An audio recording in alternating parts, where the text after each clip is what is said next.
बिस्मिल्लाहिर्रहमानिर्रहीम। रब्बि इश्रह ली सदरी व यस्सिर ली अमरी वहलुल उक़दतम मिन लिसानी यफ़क़हू क़ौली। आज आपके सामने सबसे पहली खबर रखने जा रहे हैं जो अमेरिका के स्टेट डिपार्टमेंट ने प्रेस रिलीज़ जारी किया है पाकिस्तान के हवाले से। इससे आपको वाज़ेह हो जाएगा कि अमेरिका पाकिस्तान का कितना दोस्त है और उसकी सारी मुनाफ़क़त वाज़ेह हो जाएगी। यूँ तो हमें पाकिस्तान के बनने के बाद से ही पता है कि अमेरिका ने हमारे साथ क्या किया है। 1947 से लेकर आज तक हमेशा उसने हमें धोखा दिया है और बीच चौराहे के छोड़कर राह फरार इख्तियार की। अब एक दफ़ा फिर उसने ये प्रेस रिलीज़ जारी किया है जो मैं आपके सामने उर्दू में इसका ट्रांसलेशन की है, वो मैं आपके सामने रखता हूँ। वो कहते हैं कि अमेरिका ने पाकिस्तान के बैलिस्टिक मिसाइल प्रोग्राम के लिए सामान फराहम करने के इल्ज़ाम में 4 कंपनियों पर पाबंदी आयद कर दी है। यानी उन कंपनियों पर पाबंदी लगाई है जिन्होंने मुबैना तौर पर अमेरिका के मुताबिक उन्होंने पाकिस्तान को बैलिस्टिक मिसाइल प्रोग्राम के लिए सामान फराहम किया। अब जो मुल्क आपके दिफा का दुश्मन है, अगर हम इसको सच मान लें, तो फिर आप उससे दोस्ती का कैसे बंधन कायम रख सकते हैं। आगे वो लिखते हैं कि अमेरिका ने चीन की 3 और बेलारूस की 1 कंपनी पर पाकिस्तान के मिसाइल प्रोग्राम की तैयारी और तरसील में ताउन करने के इल्ज़ाम में पाबंदियां लगाने का ऐलान किया है। ये आज की खबर है, अभी की। अमरीकी महकमा खारजा तर्जुमान मैथ्यू मिलर की जानिब से जारी बयान में कहा गया है कि अमरीका इन 4 कंपनियों को नामजद कर रहा है जो बड़े पैमाने पर तबाही फैलाने वाले हथियारों और उनकी तरसील में मुलव्वस है। अमरीका ने बयान में अपने इस अज़्म का इजहार किया है कि वो आलमी सतह पर जौहरी हथियारों के अदम फैलाव के निज़ाम को मजबूत बनाने के लिए कोशां है। अब देखिए कितना बड़ा झूठ बोल रहा है वो कि वो जौहरी हथियारों के अदम फैलाव के निज़ाम को मजबूत कर रहा है। इसराइल को गैर एलानिया एटमी पावर किसने बनाया? दुनिया को तबाही के दहाने पर किसने ला खड़ा किया? कौन हर साल जंगें मुल्कों पर मुसल्लत करता है? अब ये फरमा रहे हैं कि हम जौहरी अदम फैलाव पर कारबंद हैं और कह रहे हैं कि और उसके लिए वो उन प्रोक्योरमेंट नेटवर्क के खिलाफ कार्रवाई करने जा रहा है। बयान के मुताबिक इन कंपनियों में से 3 चीन में जबकि 1 बेलारूस में वाक़ है और उन्होंने पाकिस्तान को तवील फासले तक मार करने वाले मिसाइलों समेत बैलिस्टिक मिसाइल बनाने में मुआवनत फराहम की है। अब अमेरिका को असल जो चीज़ चुभ रही है, जिसे उसको सबसे ज़्यादा तकलीफ है, वो पाकिस्तान के दूर तक मार करने वाले मिसाइल हैं जिनकी वजह से इसराइल निशाने पर है। ये उसे ज़्यादा अफसोस है।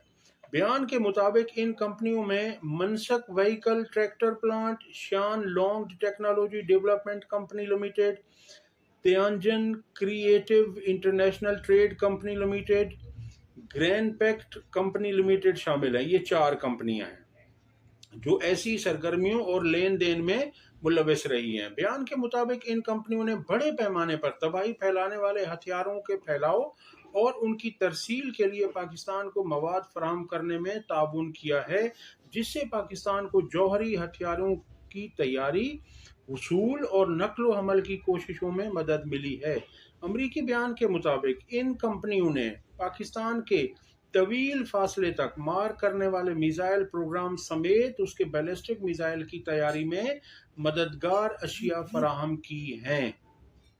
बयान में मजीद कहा गया है कि अमेरिका अपने दीगर शिराकतदारों के साथ बड़े पैमाने पर तबाही फैलाने वाले हथियारों के फैलाव के नेटवर्क्स की रोकथाम का निज़ाम मजबूत बनाने के लिए पुरअज़्म है। याद रहे कि इससे कबल अक्टूबर 2023 में भी अमेरिका ने पाकिस्तान को बैलिस्टिक मिसाइल प्रोग्राम के पुरज़ात और सामान फराहम करने के इल्ज़ाम में चीन की 3 कंपनियों पर पाबंदियां आयद की थीं। اب آپ اندازہ کریں کہ چین ہمیں مبینہ طور پر یہ چیزیں فراہم کر رہا ہے جبکہ امریکہ ان پر بھی پابندیاں لگا رہا ہے، تو دوست کون ہوا؟ جو ہماری مدد کر رہا ہے وہ ہمارا دوست ہے، یا جو ان پر پابندی لگا رہے ہیں وہ ہمارا دوست ہے؟ یاد رکھیے امریکہ ہمارا کبھی دوست نہ تھا، نہ ہو سکتا ہے، نہ اب ہے، تو وہ صرف ہم سے اپنا فائدہ اٹھاتا ہے، ہم سے کام لیتا ہے اور ہمیں ٹیشو پیپر کی طرح استعمال کرنے کے بعد پھینک دیتا ہے۔ امریکی محکمہ خارجہ کی جانب سے گزشتہ سال 20 اکتوبر کو جاری بیان میں جن کمپنیوں پر پابندیاں عائد کرنے کا اعلان کیا گیا تھا ان میں general technology limited, Beijing Lulu technology development company limited اور چانگ رو یوٹیک کمپوزٹ کمپنی لمیٹڈ شامل ہیں۔ یہ بھی یاد رہے کہ دسمبر 2021 میں بھی امریکہ کا پاکستانی کمپنیوں کے حوالے سے ایک ایسا فیصلہ سامنے آ چکا ہے جس میں امریکی انتظامیہ نے پاکستان کے جوہری اور میزائل پروگرام میں مبینہ طور پر مدد فراہم کرنے کے الزام میں عائد پابندیاں عائد کی تھیں۔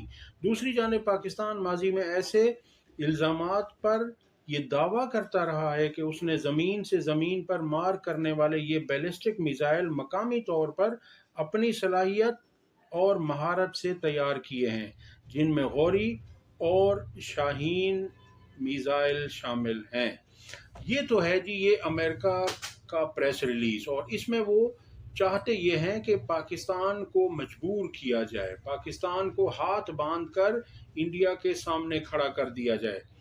اور اب آپ دیکھ لیجئے کہ یہ دوست ہے ہمارا، یہ دوست نہیں ہے، یہ آقا اور غلام کا رشتہ قائم رکھنا چاہتا ہے۔ ہمارے حکمرانوں کو ہوش کے ناخن لینے چاہیے اور آج بھی وقت ہے کہ وہ پہچانیں کہ کون دوست ہے اور کون دشمن ہے۔ اگلی خبر آپ کے سامنے رکھتے ہیں کہ آئی ایم ایف نے پاکستان کو جنگ زدہ، شورش زدہ اور تنازعات کا شکار 6 ملکوں کی فہرست میں شامل کر دیا ہے۔ اب اس سے پاکستان کو سب سے بڑا نقصان یہ ہوگا کہ پاکستان میں انویسٹمنٹ نہیں آئے گی، کوئی انویسٹر پاکستان میں اپنا سرمایہ نہیں لگائے گا، کیونکہ جب اسے پتہ ہے کہ یہ ایسا ملک ہے کہ جہاں جنگ ہے، تنازعات ہیں، شورش ہے، دہشت گردی ہے، تو وہاں کوئی اپنا سرمایہ نہیں لگاتا۔ دوسری طرف اس سے چھوٹا سا فائدہ یہ ہوگا کہ اب ہمیں قرض ملنے کی جو رینج ہے، جو قرض کی جو رقم ہے وہ تھوڑی زیادہ ملنے کا چانس ہو سکتا ہے۔ دوسری خبر آپ کے سامنے یہ رکھنی ہے کہ ہاشم ڈوگر نے فرمایا ہے کہ آئی پی پی جیسا ناکام پروجیکٹ ماضی میں کبھی بھی لانچ نہیں کیا گیا۔ بے شمار سیاسی خاندانوں کو اس پروگرام نے تباہ کر دیا ہے، اس پروجیکٹ نے تباہ کر دیا ہے۔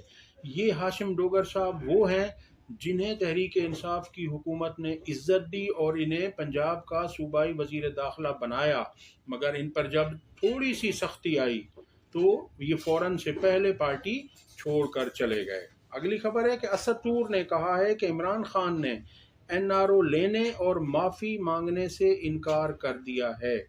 یہ وہ صحافی ہیں جو عمران خان کے سخت ناقد رہے ہیں۔ اب ان پر تنقید کرنے والے بھی اس بات کا اقرار کر رہے ہیں کہ Imran Khan N R O نہیں لے رہے اور نہ وہ کبھی لیں گے۔